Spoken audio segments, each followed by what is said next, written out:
All right, hi guys, this is Jeff again. Before I head on out to hit my happy hour before it closes, I wanted to ask my second friend, because she wants to know, should I ask for a raise at my work? We're going to find out real quick and just let you know how quick tarot can sort of get to the point of it. I tend to get really super into depth, but we're just going to ask, hey man, what is so about asking for a raise? I've known her. She's a wonderful therapist, a massage therapist, as a matter of fact. I actually do that as well, and that's how I've known her for years, is in the massage therapy biz around Los Angeles. And we're going to find out, because she works at a place that she's been at for a while, and she's one of the most popular therapists there. And I guess she's looking for some confidence to get in there and just say, hey man, I think I'm worth a little bit more than what you're paying for. So let's see how that goes. I don't know. 1 card, 30 cards. What's going to come out? I don't know. Let's find out. Let's just ask, what is so? What is the situation, the challenge, and the advice?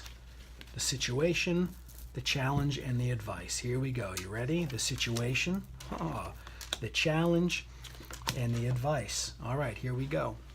The situation is that this is sort of like a brand new beginning of being able to feel good and begin to value herself. And I can tell you, because I've known this woman for so long, I'm not going to say that's been an issue for her, but to be able to, for her to say, I think I deserve a raise, is a big, big deal. That's a really big internal situation for her. So I'm really happy to see this beautiful Ace of Cups here.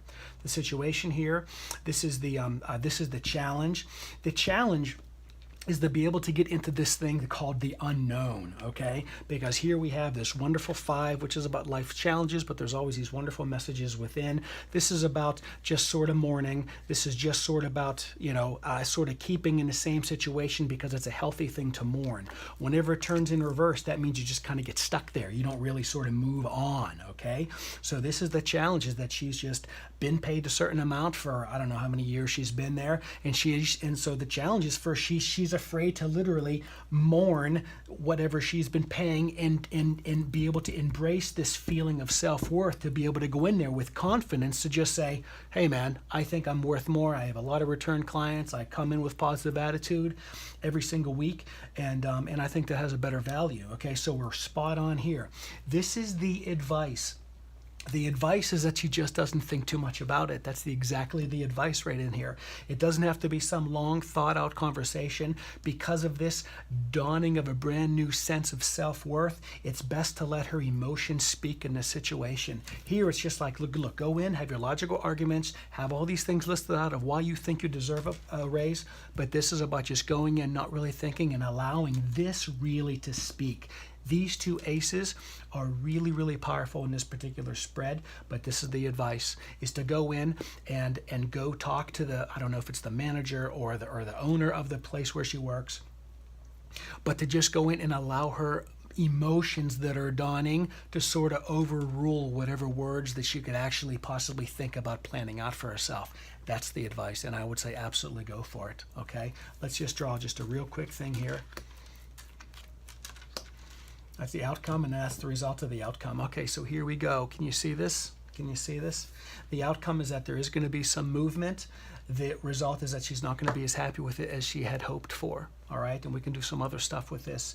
And I'll definitely talk to her about this more in depth, but there is going to be some movement on her pay, but it's not going to be what she's expecting. All right, so I think first steps is just to get this little bit of an increase, and just don't expect too much, or don't expect what you're going to be asking for. Maybe go in and really, really put your heart out there. Let's see what happened if she really put her heart out there and really talked with her emotions, how that would possibly sway this. Okay, wonderful. Then you're going to make this particular owner or manager, this is the result of it. This is this sense of eagerness with this wonderful Page of Wands. And this is sort of not really talking and doing much about it, but just allowing this wonderful suit of cups. I sort of hope that's in frame, okay? So it's going to be a lot better to really, really, really, really emphasize the whole thing. What this whole thing is all about right there is how this feels to feel self-worthy to ask for a raise. So I'm going to go in, tell her, I just don't expect the world, but you will get a raise whenever you lead with just how passionate about how much you love being a therapist and how much you love working there, and then just take that one step at a time, and then we will revisit this in a few months. response, I feel sure. All right, that's 5 minutes, and that's some really good advice from my second friend. I'll be back for a third video very, very shortly.